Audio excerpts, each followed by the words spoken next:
Today we have a shorter episode invoking Christendom, modernity, also some material on Ireland, and even true romance. We'll have some readings from my first book, The Gentle Traditionalist, also commentary on those readings. But before saying more, I want to say that this episode is something of an oddity. It largely features a long fragment I prepared for an upcoming episode, but may not in fact use for that upcoming episode. If that sounds confusing, not to worry, I will be explaining that. Right now, I just want to run you this long fragment of video that may or may not reappear again in the future.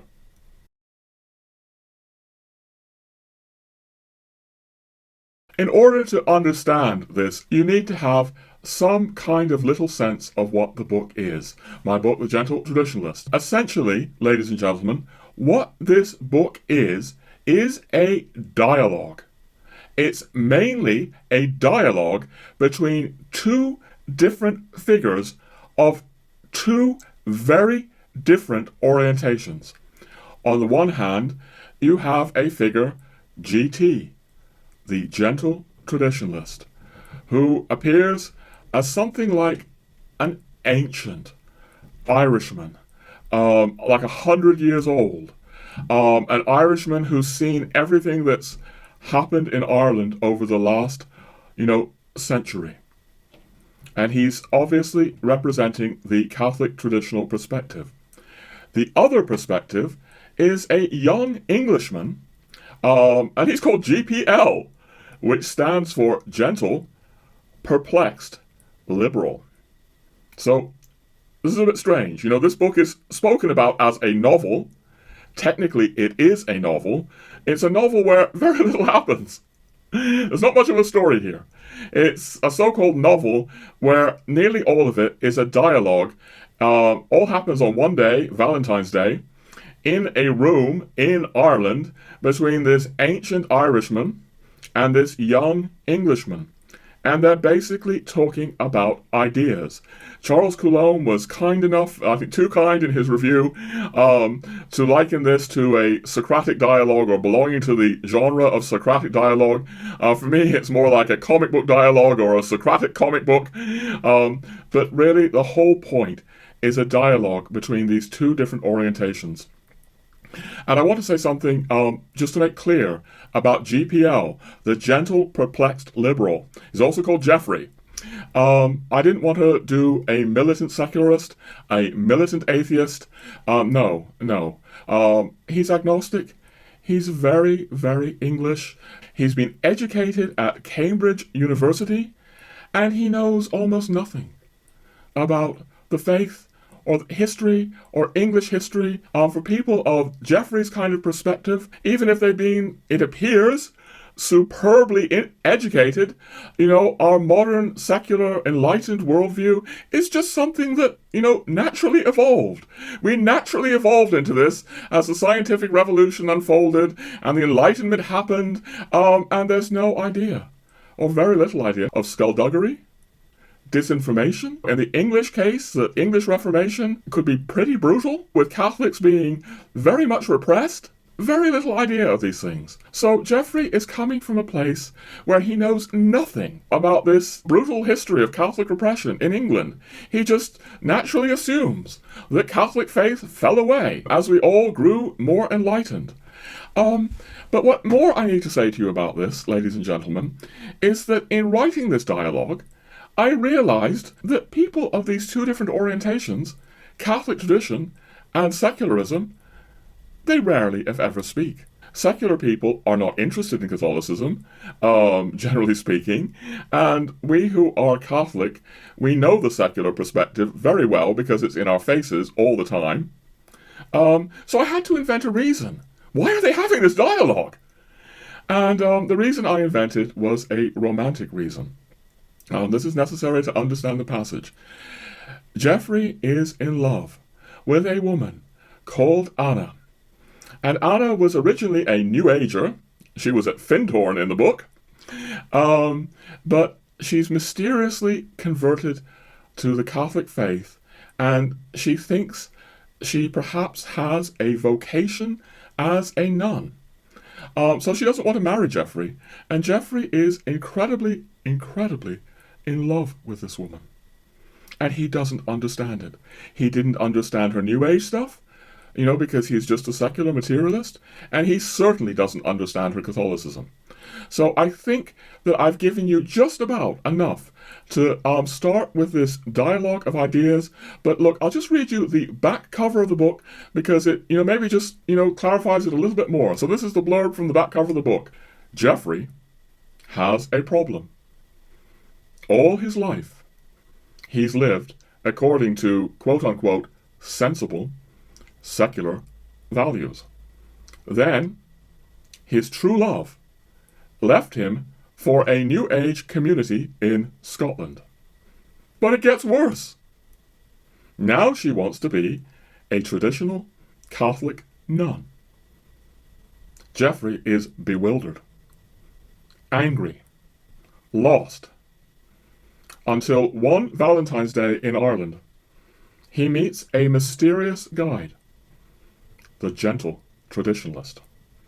Together, they commence a most unusual dialogue of ideas concerning the heart of the gospel, the real nature of the church, a supernatural mystery, the crisis in Catholicism today, the loss of tradition, the New Age movement, Catholic Ireland, and why secularism gets away with murder. Maybe I'll just say the book has a very Irish dimension, but it's like Ireland stands for the whole world. People can, in the secularizing processes that happened in Ireland, you can see the secularizing processes that have happened across the West. Both whimsical and serious, the dialogue in this book offers a probing exploration of the Catholic mystery, Christendom, and the crisis of the West today.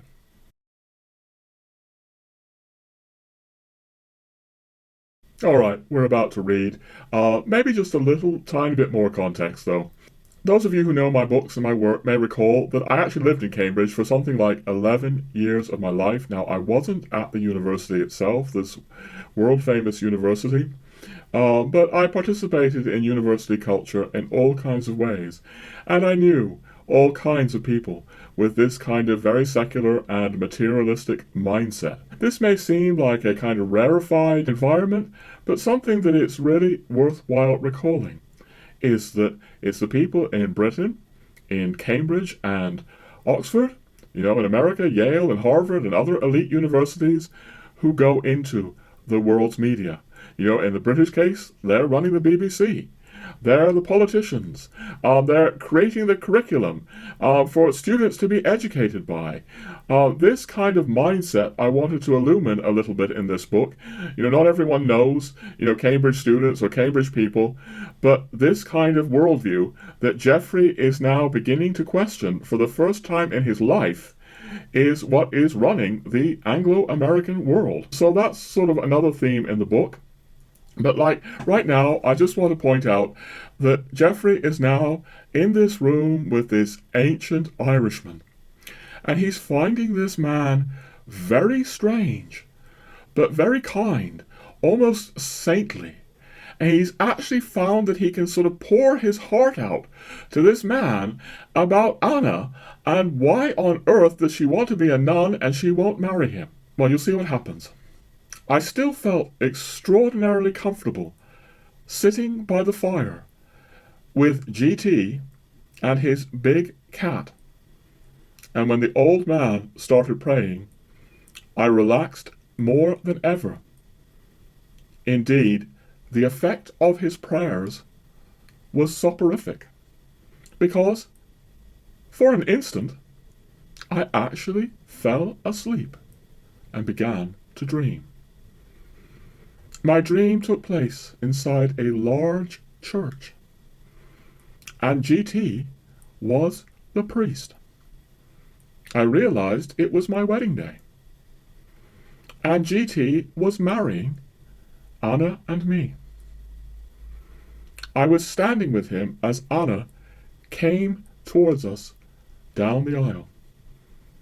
But just as she was about to join me at the altar, she suddenly fled, weeping. I stood there, devastated. GT bent over and whispered in my ear, "I'm sorry, GPL. She has to go. She hasn't had enough to eat. She's famished."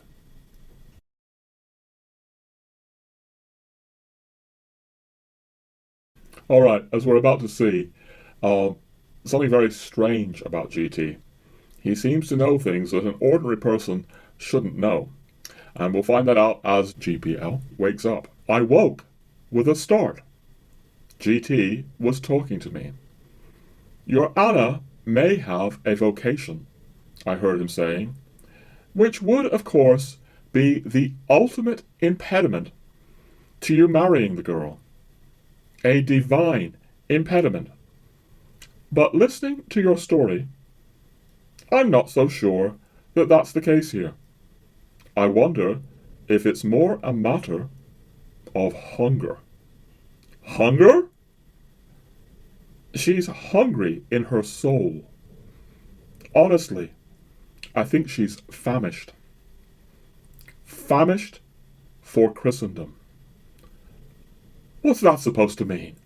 I said, flabbergasted. And look, I'm just going to say here, the book now turns into more like the comic book. It turns into sections where I actually have GT, GPL, GT, GPL, like a play. And that's how we're going to read it. GT. I'd like to explain it to you, GPL, but it won't be easy for you. It's so utterly alien to your outlook.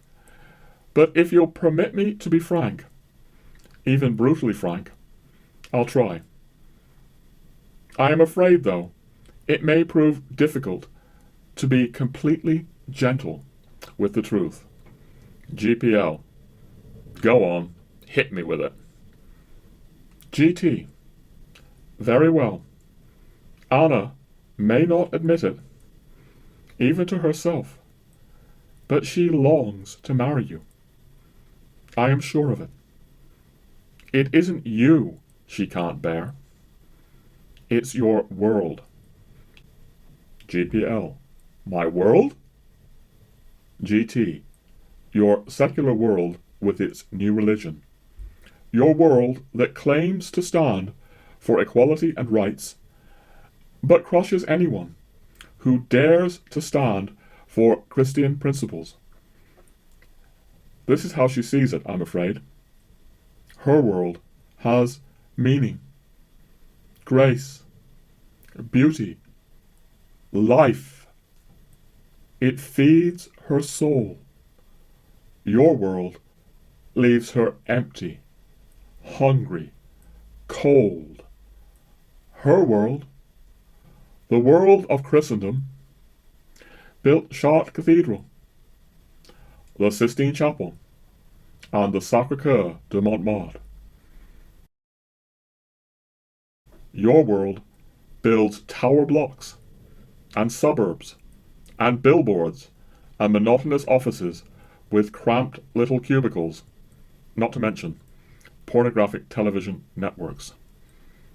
Your world is dedicated to power, profit, a purely materialist metaphysic.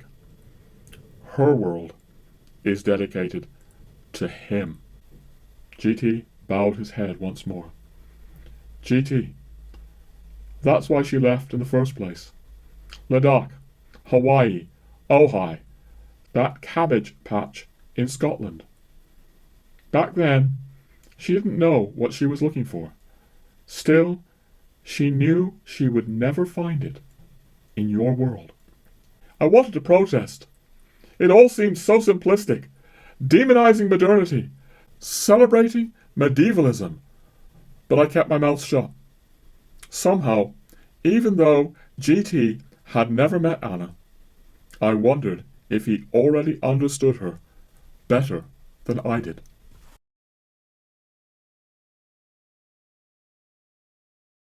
JT, I warned you. I must be frank. GPL, yes, go on. GT, the good news is this. Anna loves you. The bad news is, she's hungry. She's frightened. Scared that if you and she got together, you'd drag her back to a modern, soulless world she finds hideous. Everything you represent is a threat to her world, for reasons that you must admit are well grounded in history. GPL. History? GT. Well, we spoke about the 1960s already. But there's 1789 and all that. GPL. You mean the French Revolution? GT. Yes, but other revolutions too, including the American one. They all shared the same dream. A dream to build a brave, new, secular world with liberty and justice for all. No more medieval monarchs and popes running the show. Instead, you got reality TV and a capitalistic super elite with power, wealth, and control beyond any ruler in the Middle Ages.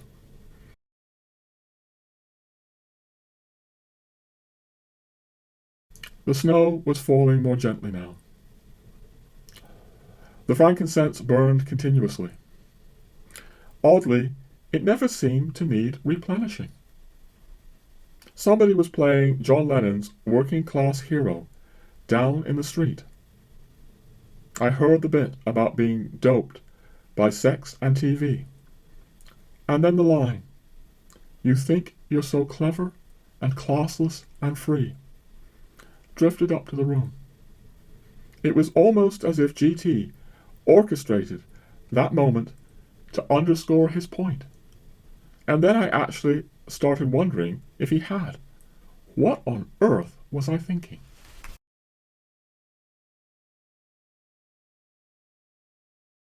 GT. The thing with John Lennon is, he never understood how England got the way it did. It began back in the early 1500s, when Henry VIII wanted to get rid of his marriage and made himself head of the English Church in place of the Pope. Henry started the process that made England a Protestant country, forcibly, destroying the monasteries and killing anyone who opposed him. Once he eliminated all those nuns and monks and prayers and sacraments, England didn't have the wherewithal to resist the emerging bourgeoisie, the new capitalists. But I ought to stick with your Anna. Anna can't bear this desacramentalized world. That's why she's looking for a convent now. But not any old convent, you know. GPL. Yes, I know. A convent with the Mass in Latin. GT. Precisely. I don't suppose you know much about Vatican II, or at least what happened after Vatican II. GPL. Anna has told me a little. That's when they got rid of the old Mass, isn't it? They made a lot of other changes. GT. Yes, too often they tried to make the Church into a piece of this world. But your Anna's very sensitive. She can't bear it. Either this modern world or this modern church. That's why she went to Marseille in France. In the book, Anna had tried her vocation in Marseille in France. GPL. You think she's running away from reality then? GT. I wouldn't call it reality.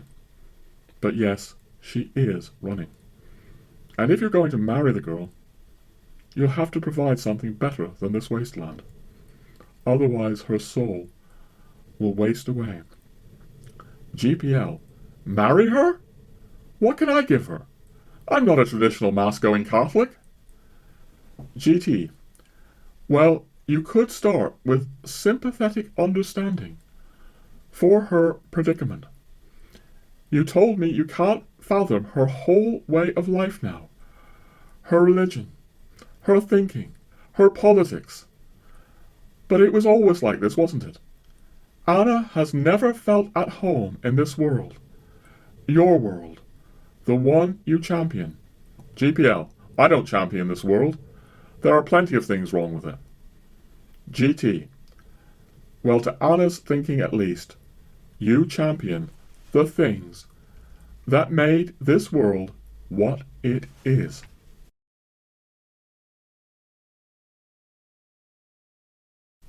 To her mind, you defend the secular religion that built this world, plus the glue that keeps it together. Of course, if you don't even see you have a religion, it's not easy to appreciate that. Maybe I should just say here, earlier in the book, GT is speaking about what he calls the new secular religion. He is arguing that secularism works like a religion. It has its own ethical code, it has its own claims about what reality is, and it expects people to conform to this. The book contains an argument that secularism, really we should be thinking about it as something like the new secular religion. Okay. Of course, if you don't even see you have a religion, it's not easy to appreciate that. But I'm sorry, it gets worse. GPL? Worse? Oh, great. GT, your world, your religion, destroyed her world. Christendom. That's why Ireland likes Anna, you see. It hasn't quite succeeded here yet. But it's not dead. Not yet. Anna would do anything to save this country. Ladies and gentlemen, I just say this book was written something like 10 years ago. Things in Ireland are even worse than they were then. But the point that GT is making is that Christendom, if you mean a society ordered to Christ and his church, lasted far long in Ireland than it did in England or so many other Western countries. Ireland was still intensely Catholic right up through the 1960s, even longer. And there are still, like remnants of Catholic Christendom, left in Ireland. At least there were when I was writing this book in 2015.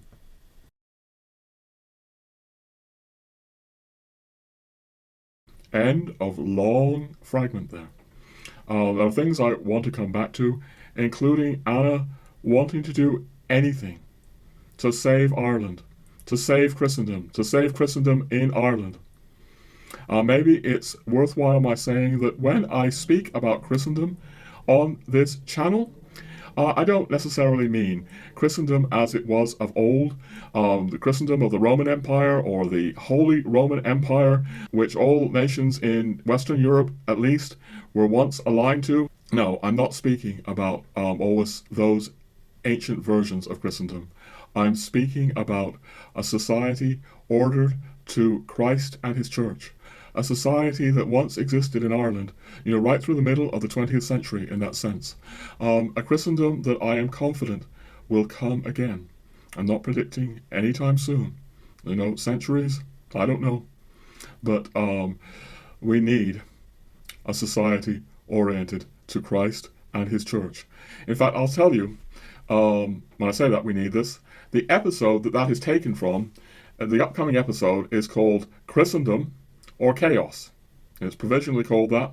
It's an episode that will be taking in, so you saw Thunberg there and Evelyn Waugh pictured behind me. It'll be taking in, Belloc, De Valera, all kinds of themes.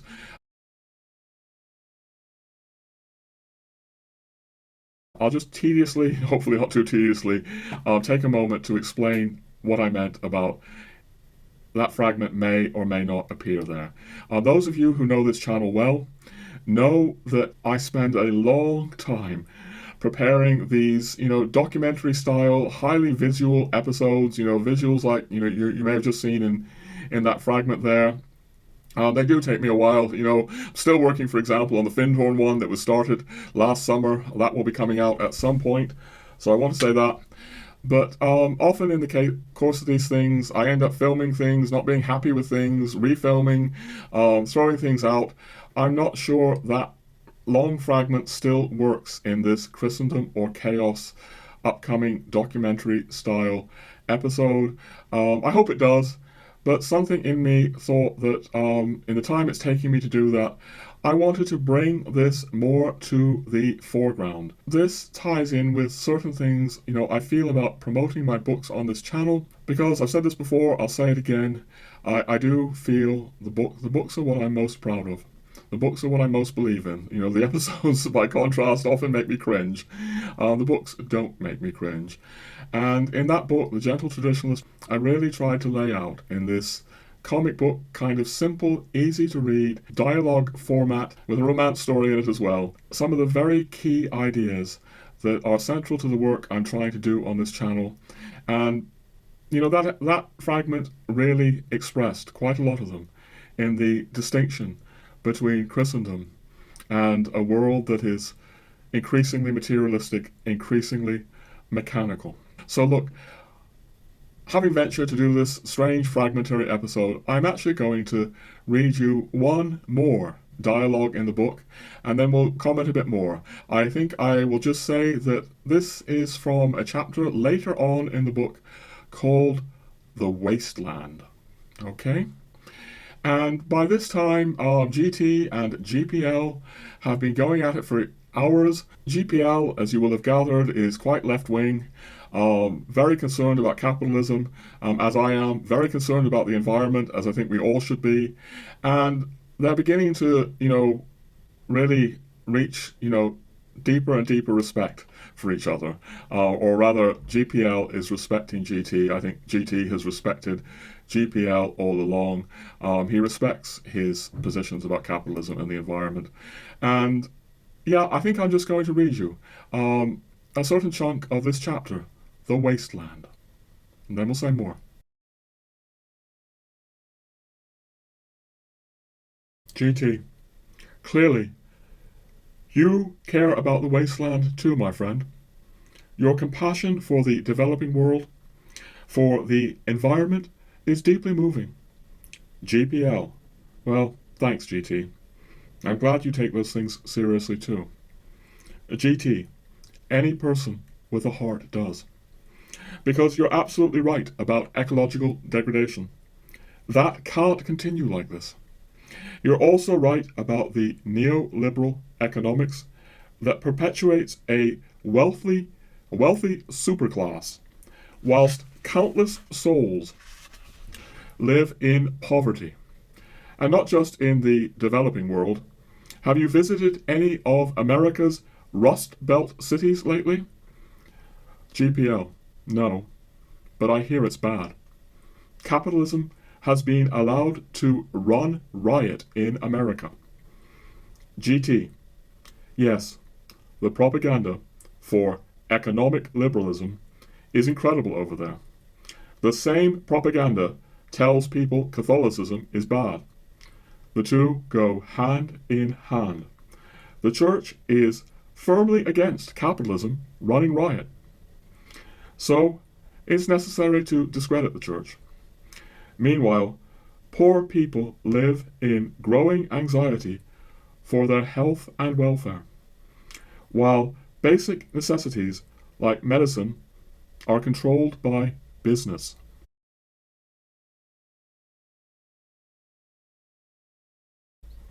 Anxiety, such terrible, non-stop anxiety.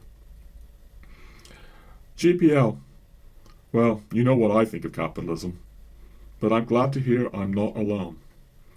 GT, no, you're not. And I think you'll find your Annas with you there too.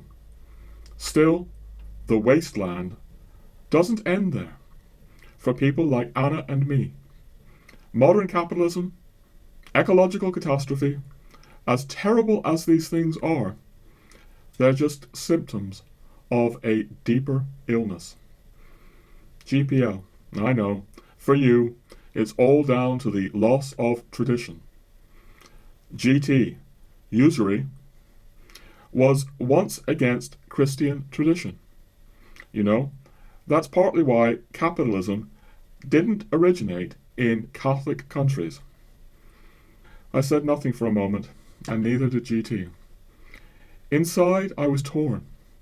Obviously, I didn't blame eroding tradition for the world's problems. Still, much that GT said was cogent. What made it more compelling was the way he said it.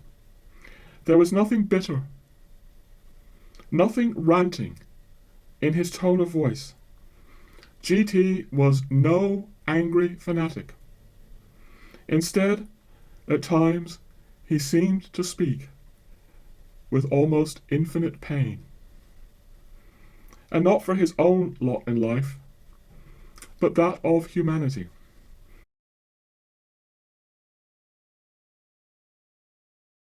Once more, I suddenly couldn't help but feel sorry for the old guy. I tried to mumble something supportive. GT, I've been watching all this for a long, long time. Longer than you think, maybe. The ever-increasing murder and suicide rates in de-traditionalized Ireland, for example, or drugs, prostitution, domestic violence, homelessness. I'm just going to throw in a comment here.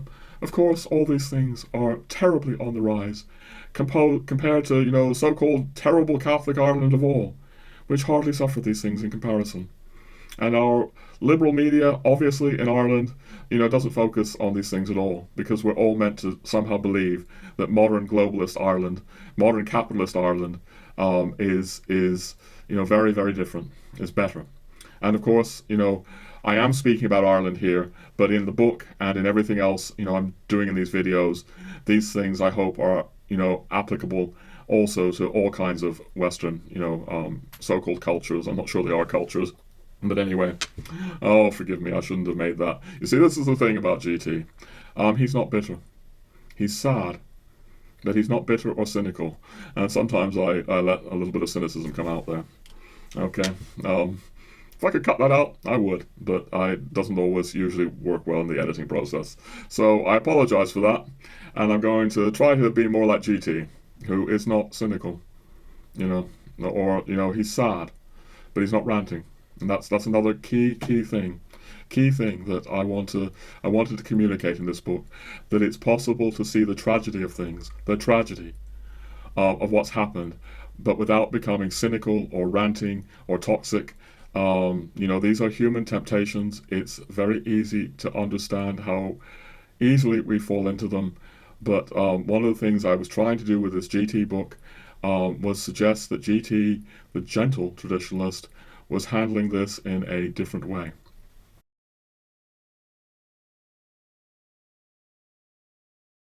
These things, so he's speaking about the homelessness and the, crime rates in Ireland and all the rest of it, would have shocked previous generations. But we accept them as normal now. And it's not stopping, but growing. Yet no one seems to be asking, where is all this headed in the future? You see, my friend, I'm not just looking at today. We need to consider the longer-term view here. The world of 2100, or 2200, for example. Frankly, it scares me. GPL, you and me too. GT, but there's more. The growth curves of mental illness and the growth curves of children taking drugs to combat mental illness, all this is just scientifically measurable mental illness. What about other forms of illness? We see this explosion of perversity. Sadomasochism, for example. It's pathological. But you're no longer allowed to say that, of course. In the past, these things were seen as sicknesses of the soul. Now they're normalized and accepted as an quote-unquote alternative lifestyle. It's politically incorrect to call them sick.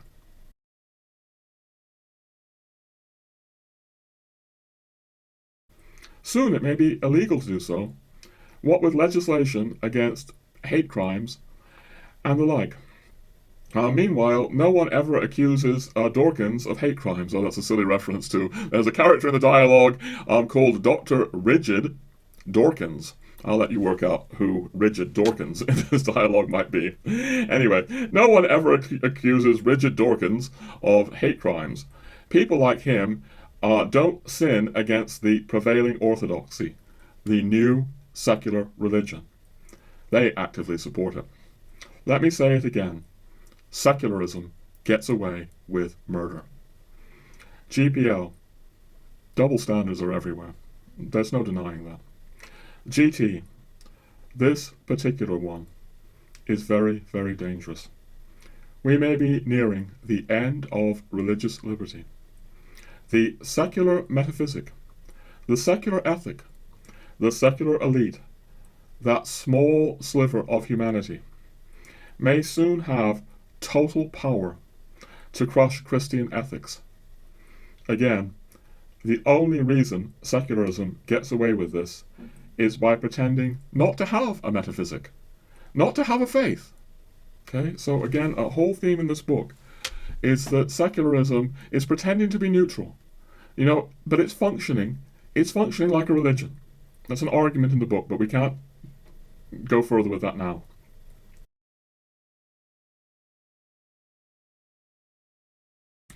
Moreover, the power of technology is boosting the secular metaphysic like never before. Never before has humanity been bombarded like this. Round the clock. Television, advertising, pop songs, jingles, internet, iPods. And it's going to get worse. Virtual reality is coming. No doubt virtual pornography. Challenges like never before. There's also, quote-unquote, reproductive technology, so-called. In England, they're splicing together DNA so that a child has genes from 3 parents. Why not 4? Why not 16? Where is this headed? GT would have probably said it more sadly. Why not 4? Why not 16? Where is this headed? A child isn't a child anymore. A miracle of God. It's becoming a product manipulated by technology. We're all turning into machines in a world of technocracy. Everything's becoming like steel. Steely efficiency, steely ruthlessness, steely cold. Something about the way he said steel, steely, sliced into my heart. I wasn't sure what to say. I won't say you're right, I said at last, but you're not wrong either. Maybe I've been too focused on capitalism, the environment, but my voice trailed off. We all have to focus on something, GT said. What you've done is good. I think you ought to take Anna to Africa. Show her. While you're at it, take her to the Bronx, too. It's necessary to understand all these things are interrelated. The intensification of neoliberal economics, Thatcherism, Reaganism, all that is contingent on the general coarsening of moral sensitivity. There's no solution for humanity without moral sensitivity. And with that, he buried his head in his hands and started weeping softly again. 2100, he said a couple of times. Then steel, steel.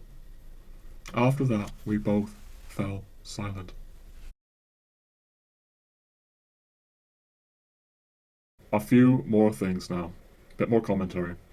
A very key line in that last bit it's GT speaking about neoliberal economics, Reagan, Thatcher, all of this being contingent on the coarsening of moral sensitivity.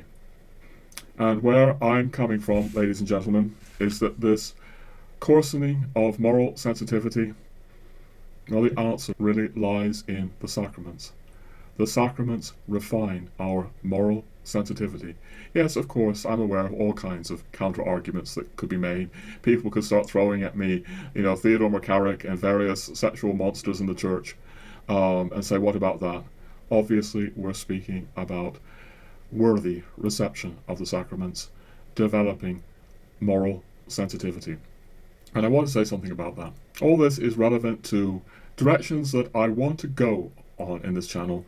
Those of you who heard the last episode I did with my beloved wife Kim may have noticed that I was beginning to speak about Peter Hitchens, a great English conservative Anglican thinker. Indeed, I actually started speaking about Peter Hitchens, I think I'm not sure if it's episode 40 or 41 on this channel, it's called Tomberg and the Machine. Not everyone's into Tomberg, but there's quite a lot there about Hitchens and about all that's relevant to what I'm saying. It's really becoming one of my favorite episodes on this channel. You can skip around it with a table of contents, avoid the Tomberg stuff if you want.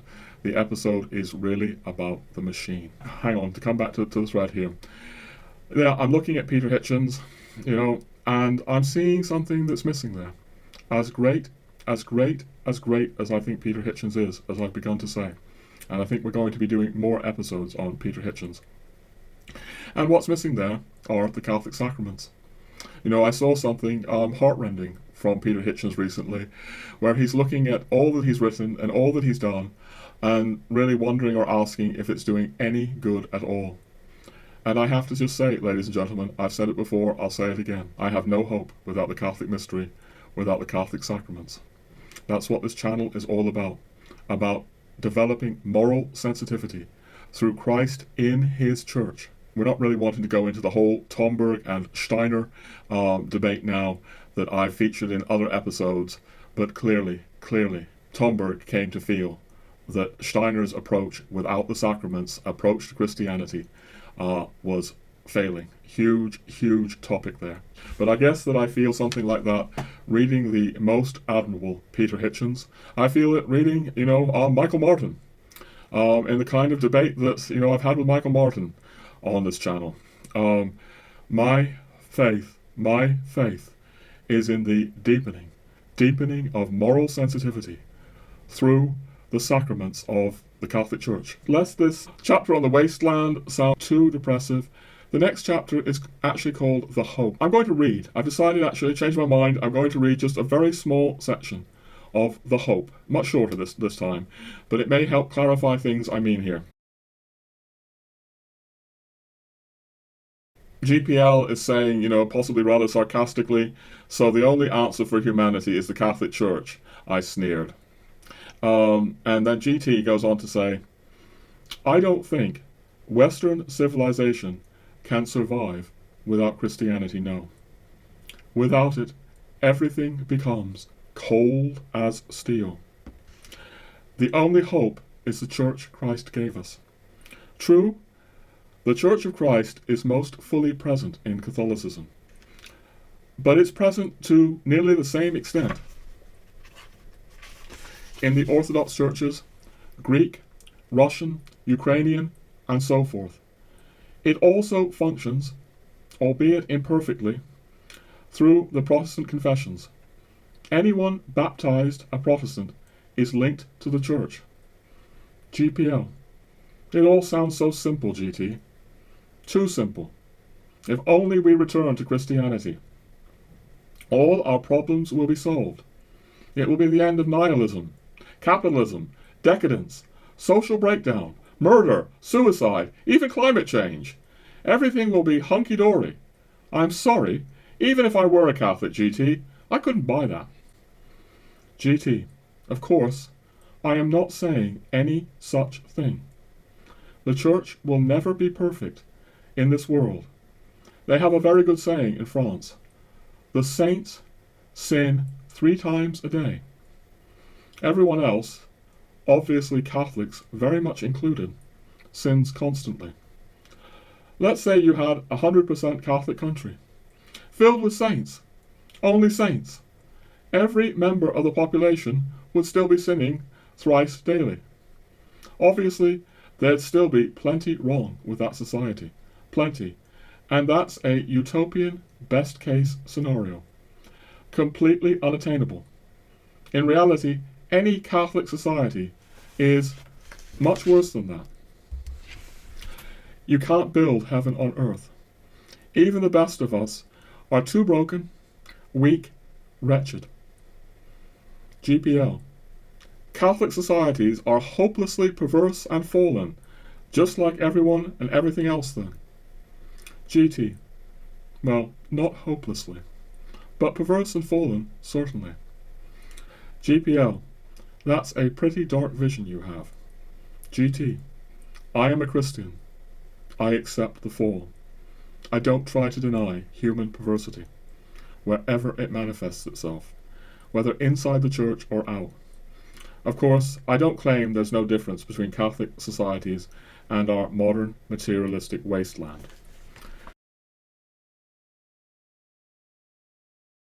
Maybe that throws a bit of nuance into the equation. That wasteland chapter is pretty dark. Things, I think, have only got darker. When I wrote that chapter, abortion was still illegal in Ireland. You know, we hadn't had the abortion referendum when I wrote that 10 years ago, but that was like a remaining shred of Irish Christendom.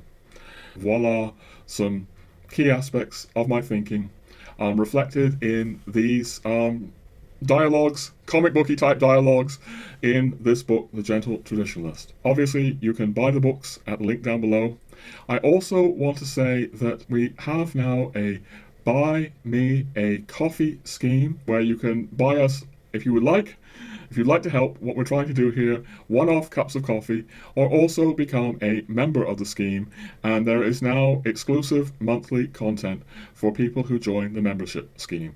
So I wanted to say that. I also read the first chapter of The Gentle Traditionalist on this channel, and there'll be links for that. So you can get an idea of the book there. That first chapter is really the whole romance story. Later on, the book is more about a dialogue. So that first chapter is more like a novel, and it's atypical.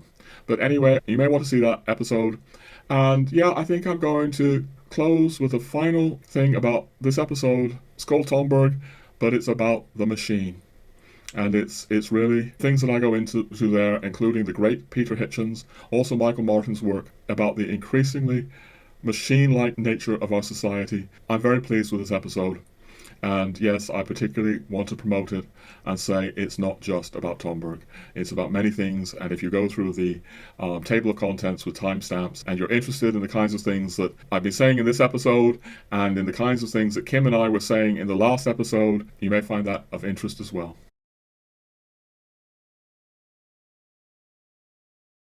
A final word now. About hope.